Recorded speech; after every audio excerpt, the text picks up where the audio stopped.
प्यारे बच्चों, आज हम कक्षा 9वीं के अंतर्गत पाठ 2, जिसका नाम है मेरे संग की औरतें, और लेखिका है मृदुला गर्ग, जिसका हम आज अध्ययन कर रहे हैं। जिसमें लेखिका कहती है कि मेरी एक नानी थी।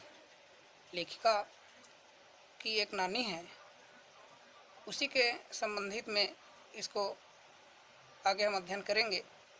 वह कहती है कि मैंने उन्हें कभी देखा नहीं, अर्थात लेखिका जो है अपने नानी को कभी देखे भी नहीं है, लेकिन वह कहती है कि मेरी माँ की शादी होने से पहले ही उसकी मृत्यु हो गई थी।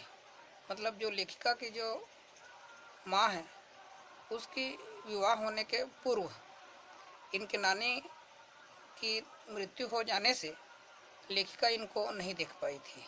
शायद नानी से कहानी न सुन पाने के कारण बाद में हम 3 बहनों को खुद कहानियाँ कहनी पड़ी।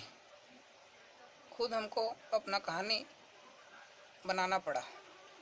नानी से कहानी भले ना सुनी हो, नानी की कहानी जरूर सुनी और बहुत बाद में जाकर उसका असली मर्म समझ में आया। कहने का मतलब ये है कि लेखिका अपने नानी के माध्यम से कहानी तो नहीं सुन पाई, क्योंकि उनका देहांत हो जाने की वजह से वह देख नहीं पाई थी, लेकिन नानी की कहानी ये तीनों जरूर सुने हैं। लेकिन असली जो कहानी है, उनका मर्म, उनका सूक्ष्मपन, उनकी विशेषता बाद में हमको ज्ञान होती है, समझ में आती है। ऐसा लेखिका कहने लगी।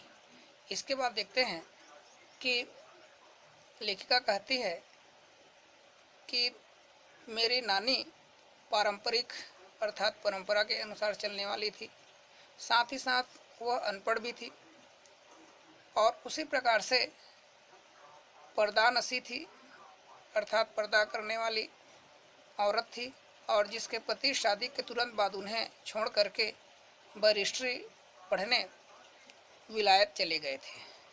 अर्थात वकील का जो अध्ययन कोर्स करने के लिए, पाठ्य पढ़ने के लिए जो जाते हैं, उनको बैरिस्ट्री के नाम से जाना जाता है। और उसी बीच में कैम्ब्रिज विश्वविद्यालय से डिग्री लेकर जब वे लौटे और विलायती रीति रिवाज के संग जिंदगी बसर करने लगे, तो नानी के अपने रहन सहन पर उसका कोई असर नहीं पड़ा और उन्होंने अपनी किसी इच्छा आकांक्षा या पसंद नापसंद का इजहार पति पर कभी नहीं किया। मतलब लेखिका के जो नाना जी थे, उनके संबंध में ये सब लिखा हुआ है। आगे देखते हैं कि लेखिका यह कहने लगी कि जब कम उम्र में नानी ने खुद को मौत के करीब पाया, तो 15 वर्षीय इकलौती बेटी अर्थात उसकी माँ शादी की फिक्र में इतना डराया, मतलब उनको इतना डराया गया था कि वे एकदम मुंहजोर हो उठी। मुंहजोर हो गई मतलब ज़्यादा बात करने वाली। और नाना से उन्होंने कहा कि वे पर्दे का लिहाज छोड़कर उनके दोस्त स्वतंत्रता सेनानी प्यारेलाल शर्मा से मिलना चाहती है। ये जो है बात लेखिका के माताजी जो है अपने पिताजी से कहती है। सब इस बात को सुन करके दंग और हैरान रह गए। सभी लोग आश्चर्यचकित हो गए कि ये क्या बात इस प्रकार से बोला जा रहा है, जो कि हमारे कुल, हमारे जो वंश है उसमें यह जो है उचित नहीं है, मर्यादा के खिलाफ है। इस प्रकार से सभी लोग विचार करने लगे। उसी प्रकार से जिस पर्दानसी औरत ने पराये मर्द से क्या, खुद अपने मर्द से मुंह खोलकर बात नहीं की थी, आखिरी वक्त में अजनबी से क्या कहना चाहती है। मतलब इस प्रकार से क्यों ऐसा कहना चाहती है, ये सवाल आया। पर नाना ने वक्त की कमी और मौके की नज़ाकत की लाज रखी और सवाल जवाब में वक्त बर्बाद करने के बजाय फौरन जाकर दोस्त को लिवा लाए और बीवी के हुजूर में पेश कर दिया, अर्थात अपनी पत्नी के सामने उनको उस व्यक्ति को लाया गया। और अब जो नानी ने कहा वह और भी हैरत अंगेज था, अर्थात आश्चर्यचकित करने वाला था। उन्होंने कहा कि वचन दीजिए कि मेरी लड़की के लिए वर आप तय करेंगे। इस प्रकार से मेरे पति तो साहब है और मैं नहीं चाहती कि मेरी बेटी की शादी साहबों के फरमार बहार में हो, अर्थात बड़े घर का जो संबंध है वह मुझे आवश्यकता नहीं है। आप अपनी तरह आज़ादी का सिपाही ढूंढ करके उसकी शादी करवा दीजिएगा। इस प्रकार से लेखिका के माताजी के संबंध में उसके नानी ने यह बात बताई कि कैसे उनको सहायता करना है। कौन कह सकता था कि अपनी आज़ादी से पूरी तरह बेखबर उस औरत के मन में देश की आज़ादी के लिए ऐसा जुनून होगा, ऐसा उसमें हिम्मत होगा कि वह देश की आज़ादी में बढ़ चढ़ कर के हिस्सा लें। बाद में मेरी समझ में आया कि दरअसल वे निजी जीवन में भी काफ़ी आज़ाद और ख्याल रही होगी और उन्होंने नाना की ज़िंदगी में कोई दखल नहीं दिया, न ही उसमें साझेदारी भी किया। अर्थात स्वतंत्रता पूर्वक जीवन जीने के लिए उनके नानी जो है किस प्रकार से अपने आप में अलग रह करके अपना जो रीति रिवाज है, अपना जो परंपरा है, उनके अनुसार अपने परिवार में वह रहती थी और अपनी ज़िंदगी को अपने ढंग से वह जीती जरूर थी। अर्थात वह पारंपरिक और घरेलू उबाऊ और खामोश ज़िंदगी जीने में आज के हिसाब से वह रही, चाहे क्रांतिकारी कुछ न रहा हो, दूसरे की तरह जीने के लिए मजबूर न होने में असली आज़ादी कुछ ज़्यादा ही थी। मतलब उनको आज़ादी के लिए जो देश के लिए रक्षा करने वाले लोग हैं ये ज़्यादा अच्छा लगा। खैर, इस तरह मेरी माँ की शादी ऐसे पढ़े लिखे होनहार लड़के से हुई जिसे आज़ादी के आंदोलन में हिस्सा लेने के अपराध में ICS के इम्तिहान में बैठने से रोक दिया गया। लेखिका इस प्रकार से बता रही है कि कैसे उनके माँ की शादी, माँ की विवाह जो है कैसे किस प्रकार से संपन्न हुआ। और वह कहते हैं कि किस प्रकार से उनके जो पुश्तैनी पैसा उनके पास एक भी नहीं था, लेकिन इस प्रकार से उनको बहुत कष्ट का सामना करना पड़ा और माँ बेचारी अपनी गांधीगिरी के सिद्धांतों के चक्कर में सादा जीवन जीने और ऊंचे ख्याल रखने पर मजबूर हो गई, क्योंकि जो गांधीवादी होते हैं वह उच्च विचार सादे जीवन जो कहते हैं उसी को चरितार्थ करते हुए एक सादगी का जीवन व्यतीत करते हैं, जो कि बहुत ही महत्वपूर्ण है।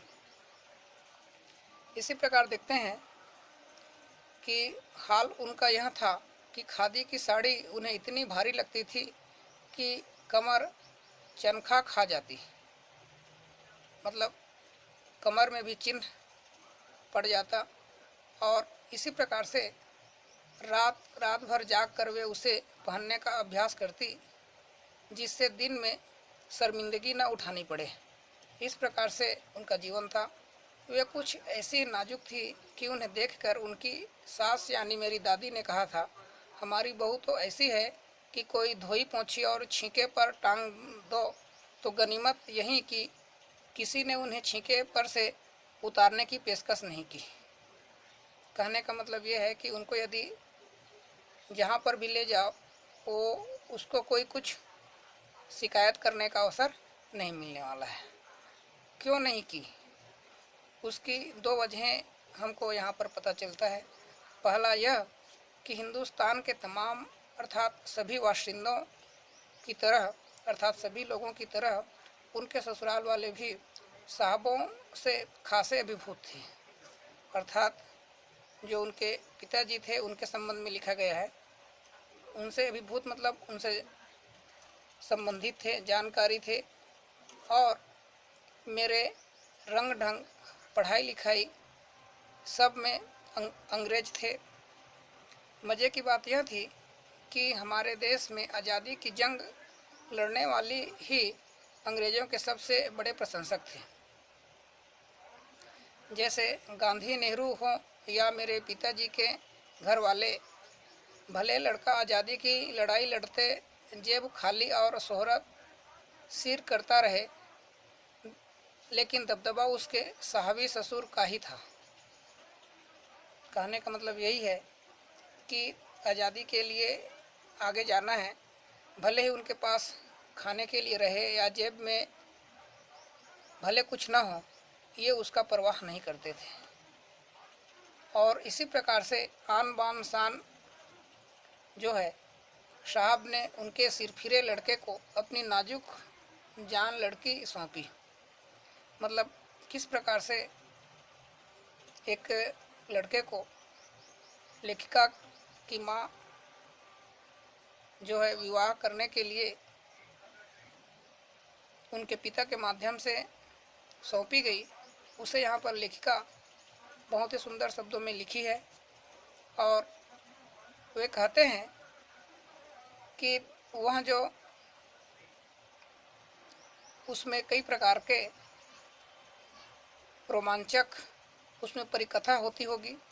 नानी की सनक भरी आखिरी ख्वाहिश अर्थात इच्छा और नाना की रजामंदी, मतलब हाँ में हाँ मिलाना, वे रोमांचक उपकथाएं थी जो बहुत ही विशेषता लिए हुए हैं, जो कहानी के तिलिस्म को और गाढ़ा बना चुकी है। और दूसरी वजह माँ को अपनी शख्सियत थी, उनमें खूबसूरती, नजाकत, गैर दुनियादारी के साथ ईमानदारी और निष्पक्षता का कुछ इस तरह घुली मिली थी कि वे परिजात से कम जादुई नहीं मालूम पड़ती थी। कहने का मतलब कि वह जो है जिस प्रकार से दिखने में सुंदर थी, उसी प्रकार से वह जो है ईमानदारी और एक जो सहनशील का भाव है वह भी उनमें विद्यमान था। इस प्रकार से लेखिका कहती है कि उनमें ठोस काम करने की कोई सोच भी नहीं सकता था। हर ठोस और हवाई काम के लिए उनकी जबानी राय जरूर मांगी जाती थी। अर्थात कुछ भी काम करना होता था तो उनसे अपना विचार मांगना महत्वपूर्ण था, और पत्थर की लकीर की तरह उस बात को, वचन को निभाई भी जाती थी। इस प्रकार से प्यारे बच्चों, आप सभी के लिए आज का यह जो पाठ है, आगे और है, लेकिन ये आज के लिए भाग 1 में इतना ही बताया जा रहा है। बाकी आपको भाग 2 के अंतर्गत बताएंगे, लेकिन उसके पूर्व आप सभी को इस संबंधित पाठ का जितना हम पढ़े हैं उसमें से गृह कार्य के रूप में कुछ प्रश्न हम आपको देंगे, जो आप लोगों के लिए बहुत ही महत्वपूर्ण होगा और काम की चीज़ होगी।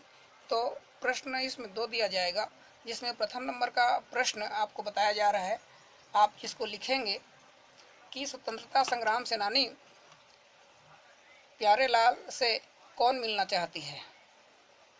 प्रश्न क्रमांक 1, स्वतंत्रता संग्राम सेनानी प्यारेलाल से कौन मिलना चाहती है। प्रश्न क्रमांक 2, लेखिका की माँ सादा जीवन जीने से क्यों मजबूर हुई। लेखिका की माँ सादा जीवन जीने में क्यों मजबूर हुई, यह जो है आपका प्रश्न क्रमांक 2 था।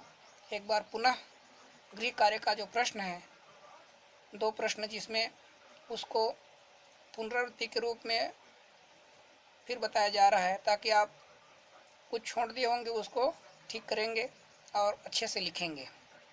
तो प्रश्न क्रमांक 1 है, स्वतंत्रता संग्राम सेनानी प्यारेलाल से कौन मिलना चाहती है? ये प्रश्न क्रमांक 1 था। इसी प्रकार प्रश्न क्रमांक 2, लेखिका की माँ सादा जीवन जीने में क्यों मजबूर हुई? तो इस प्रकार से आप लोगों का यह जो पाठ है उसका भाग 1 यहीं पर पूर्ण होता है। आगे आपको इसका भाग 2 भी हम देंगे। तब तक के लिए आप सभी को बहुत बहुत धन्यवाद।